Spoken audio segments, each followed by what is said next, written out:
I think many of you have encountered this early queen attack before. Many beginner players immediately try to chase the queen away, but unfortunately for them, they lose the pawn on e5 and also get forked on their rook and king.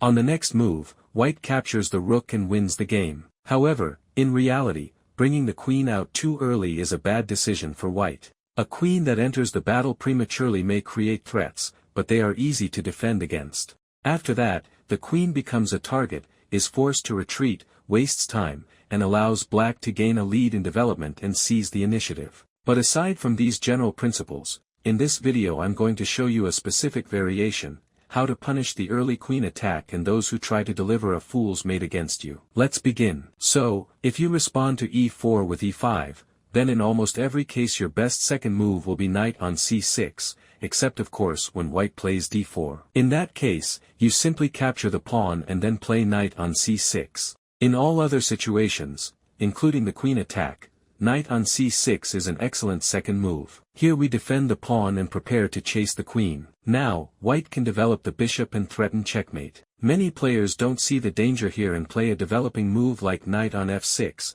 trying to chase the queen, but instead they immediately get checkmated, the so-called fool's mate. It's called that because it's usually delivered to beginners learning chess. But we don't fall for it. We play pawn on g6. This blocks the diagonal and chases the queen away. Now the queen can't capture our pawn, since it's protected by the knight. However, the queen can retreat to f3, once again threatening mate. We could respond with knight on f6, blocking the file and calmly developing our pieces, but I recommend a much more aggressive line full of traps. After all, we want to punish those who try to deliver a fool's mate, so we play pawn on f5. A very sharp move that begins an attack in the center. The key point is that this pawn is poisoned. White should not take it. But I suspect that in most of your games, your opponent will capture it, thinking they're just winning a free pawn, since they appear to have more attackers. However, as I mentioned in one of my previous videos where I gave 5 tips on how to calculate variations correctly in chess, strong players always start by calculating forcing moves that create problems for the opponent. So here, we jump with the knight on d4. We attack the queen and at the same time the pawn on c2. And not just the pawn, we're aiming for a potential fork. For example, if white carelessly retreats with queen on e3, we capture the pawn on d2, creating a triple fork on the king, rook, and queen. Of course, on the next move we'll take the queen. But even if the queen avoids capture, simply winning the rook would already be enough. In most cases, an extra rook means victory. So queen on e3 is the worst possible retreat for white. The queen has several other options, but they can all be grouped into 2 categories: moves that create threats, and moves that do not. Passive retreats such as queen on d3, queen on c3, or queen on d1 create absolutely no danger for us. Against all 3, our response is the same. Let's take queen on c3 as an example. We strike in the center with pawn on d5, and the position for black is already close to winning. It may not be obvious right now, but you'll soon understand why. Let's say the bishop retreats, and we capture the pawn on f5. Now let's analyze this position carefully. The main opening principles are simple: control the center, develop your minor pieces, and castle. As you can see, the entire center is under our control. Our pieces are far more active, while almost all of white's pieces are still stuck on the first rank. Let's see how white might try to develop. For example, they might play knight on f3, intending to castle. But here we have a strong move, queen on e7. Now white cannot exchange knights, because we would deliver a discovered check and then capture the queen on the next move. Capturing our pawn on d5 also doesn't work, because the bishop would be deflected from defending its pawn, allowing us to deliver a fork with the knight, which is protected by our bishop, and then win the rook on the next move. Castling is also impossible for white, since we again have a fork that wins the queen. So white is forced to play pawn on d3, but then we simply castle long, defending our pawn. After that, we develop our knight and begin a central breakthrough.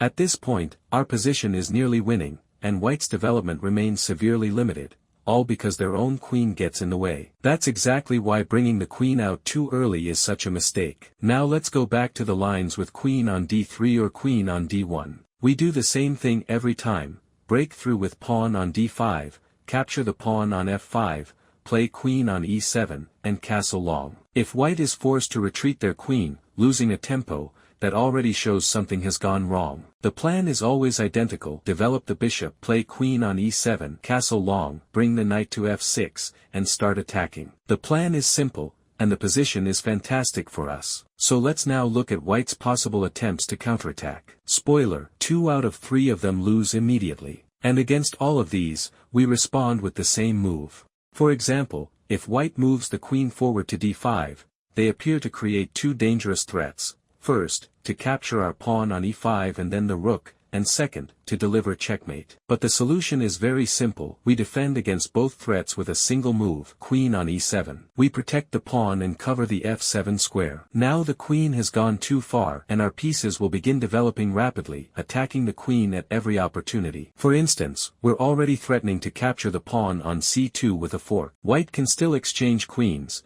but capturing the pawn immediately would be premature because of potential counterplay against f7, so we just trade queens calmly. Then, say, white protects the pawn with their knight, we develop our own knight, attacking the queen. The only safe retreat for the queen is a5. We then play pawn on b6, chasing the queen further. After the queen retreats again, we develop our bishop, attacking the g2 pawn. If we manage to capture that pawn, the rook behind it will also fall. So white might try to block the diagonal with pawn on f3, to which we calmly respond with long castling. And what do we see on the board? Most of white's pieces are still undeveloped, and the ones that are developed stand in complete disharmony. The knight is on the rim, the bishop does nothing, and their position has no coordination. Meanwhile, we have a clear, simple plan: play pawn on d5, then pawn on e4, open up the center, develop the last bishop, launch an attack on the king, and win the game. In this position, the evaluation is around -3.5 pawns, meaning it's completely lost for white. That's why playing queen to d5 is an extremely bad decision for them. White can also try queen to e4, attacking the pawn on e5. We respond in exactly the same way, by playing queen to e7. Our ideas are identical: develop the knight and take control of the center. But this time, if white captures the pawn, we don't recapture immediately, otherwise, the queen would take it with check, forcing our king to move, and so on. Instead, we stick to our plan and play knight to f6, attacking the queen. The queen retreats, and we push d5, breaking through in the center. If white gives a check, we simply block with pawn to c6, nothing changes. If the bishop retreats, we develop our own bishop to f5, then capture the pawn and castle long. The evaluation remains the same, -3.5 pawns, a completely winning position. Here's an important point: don't be afraid of the intermediate check on f7. We can calmly move the king to d8, and the fact that we've lost castling rights doesn't matter at all. The queen still has to defend the pawn, and we continue with d5 as planned. Our idea is still to play bishop to f5, putting pressure on the c2 pawn. If white tries to reinforce it with knight to a3, we still play bishop to f5. Say the queen moves away, we capture the pawn, and it turns out that the bishop which checked us and deprived us of castling is now trapped. It has no squares to retreat to. The pawn is defended by our knight, and if white takes that pawn, we respond with rook to g8, pinning the bishop. It can't move, and on the next move, we'll capture it, gaining a full piece and a winning position. So that check is completely harmless. Now we've seen that both queen to e4 and queen to d5 lead white straight into a losing position. The last possible try is queen to g3, attacking the pawn from another direction. This move is slightly better since it doesn't let us develop our knight with tempo, but our response stays the same: queen to e7, defending the pawn. Our plan doesn't change either: play knight to f6, then d5, and of course, aim to capture the c2 pawn to fork the king and rook. If white tries to defend the c2 pawn with a knight, we continue with our plan: knight to f6, developing normally, and preparing d5. If white grabs another pawn,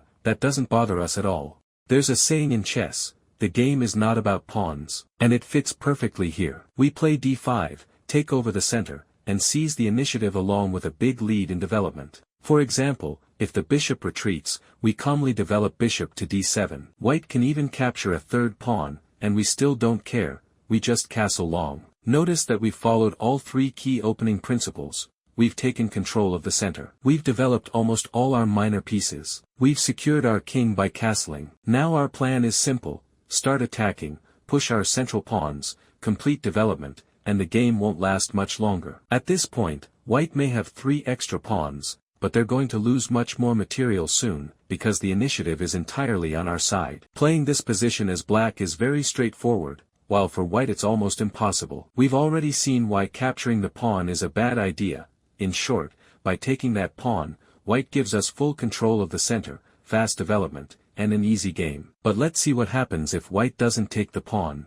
For example, suppose they play knight to e2. The most important thing here is not to capture the pawn on e4 ourselves, otherwise we'd allow checkmate on f7. Instead, we calmly develop our knight, increasing pressure on the center and now threatening to take the pawn anyway. Capturing on f5 is still bad for white, and now for an even simpler reason, we just break through with pawn to d5. If the bishop retreats to d3, we play knight to b4 and win a piece on the next move with a fork. If the bishop retreats to b3, we play bishop to f5, and once again, we control the center, have developed our minor pieces, and lead in development. Then we continue with queen to e7, castle long, and start attacking the queen. White is already in serious trouble, so white's best move is pawn to d3, maintaining tension in the center and defending the pawn. Then we play f4, slightly closing the position while setting up a dangerous trap. For example, if white castles here, we push d5,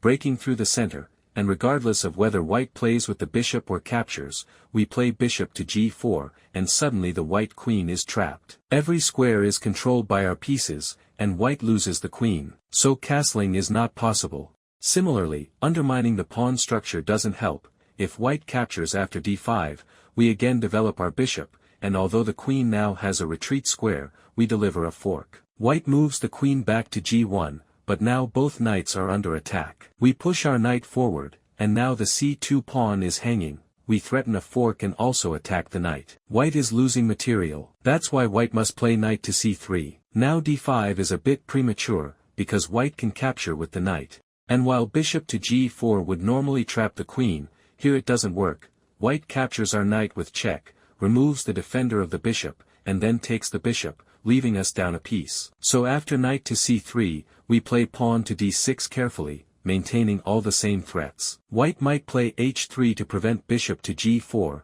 but then we play g5, renewing the threat. Now we're ready to push the pawn forward, exchange, and capture with the bishop, trapping the queen once again. If white sees this idea and plays g4, stopping our pawn, we calmly play queen to e7.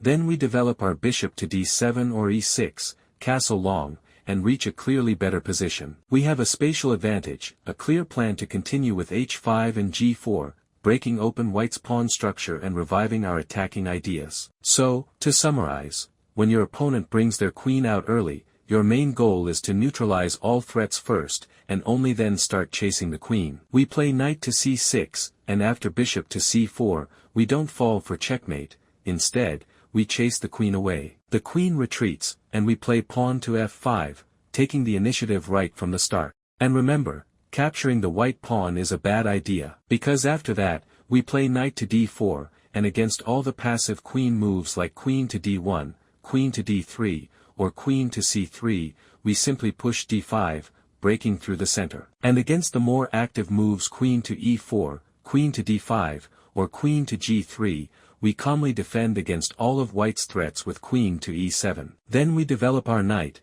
strike in the center, and the plan is exactly the same. So that's the idea I wanted to show you, how to punish players who try to checkmate you with the fool's mate pattern. And let me briefly say a few words about the move queen to f3, which has similar ideas but doesn't lead to the same traps. In this case, you can simply play knight to f6, making sure you don't blunder anything, and then develop normally, bishop to c5, knight to c6, castling, and d5. The most important thing is to always watch for the queen's threats. Once you've dealt with them, the queen will inevitably start falling under attacks from your pawns and minor pieces. She'll be forced to retreat, lose tempo, and you'll gain space and punish your opponent for bringing the queen out too early. Leave a like if you found this helpful, and don't forget to subscribe to the channel. I post instructive chess videos every other day. Also, check out my video about a position where most players resign too early, but they really shouldn't. Thanks for watching, and see you soon.